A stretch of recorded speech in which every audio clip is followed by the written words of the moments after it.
When Moldova declared independence from the Soviet Union in 1991, it marked the end of a complex and turbulent chapter in the country's history. This chapter began decades earlier, shaped by shifting borders, political upheaval, and the realities of life inside one of the world's most powerful and often oppressive empires. Moldova's Soviet past starts before it was officially part of the USSR.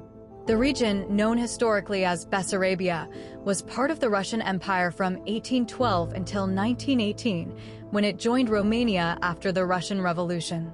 This union, however, would not last. In 1940, under the terms of the Molotov-Ribbentrop Pact between Nazi Germany and the Soviet Union, Bessarabia was occupied by Soviet troops and incorporated into the USSR as the Moldavian Soviet Socialist Republic. Life under Soviet rule brought profound changes.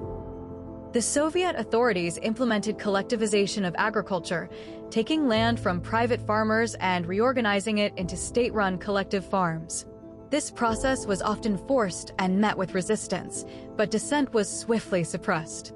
The early years also saw widespread deportations, as thousands of Moldovans, especially those considered political opponents or wealthy landowners, were sent to remote parts of Siberia and Central Asia. World War II disrupted Moldova's Soviet transformation. In 1941, Romania, allied with Nazi Germany, retook the territory, but the Soviet Union regained control in 1944. After the war, the Moldavian SSR was firmly integrated into the Soviet system. Russian and Ukrainian settlers moved in, while the Moldovan population was encouraged and sometimes pressured to adopt Russian language and culture. Economically, Soviet Moldova became a primarily agricultural republic, known for its vineyards, fruits, and tobacco production. However, industrial development also increased, particularly in the northern cities and in Transnistria, a region east of the Dniester River. This area, which was more heavily industrialized and had a large Russian-speaking population, would later become a focal point of political tension. The Soviet period also brought heavy censorship and strict political control. The Communist Party monopolized power, and opposition was not tolerated. Religion was discouraged, and churches were closed or repurposed.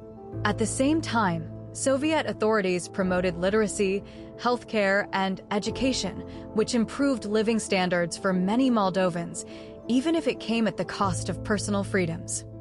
By the 1980s, the cracks in the Soviet system were becoming visible. Under Mikhail Gorbachev's policies of glasnost, openness, and perestroika, restructuring, people in Moldova began to speak more openly about issues like environmental degradation, cultural suppression, and the use of the Russian language in schools and government.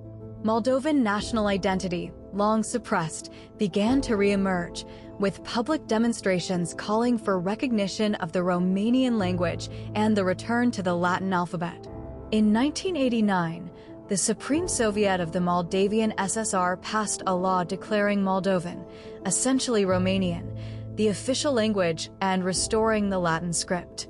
This was a major victory for the cultural revival movement, but it also deepened divisions with the Russian-speaking population, particularly in Transnistria and Gagauzia, where fears of discrimination grew. The collapse of the Soviet Union in 1991 provided an opportunity for full independence.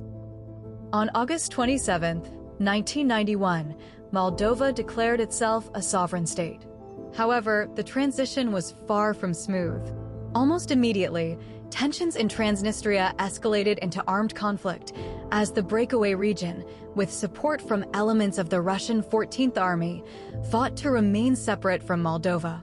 This conflict, which ended in 1992 with a ceasefire, left Transnistria as a self-declared republic that is still not recognized internationally.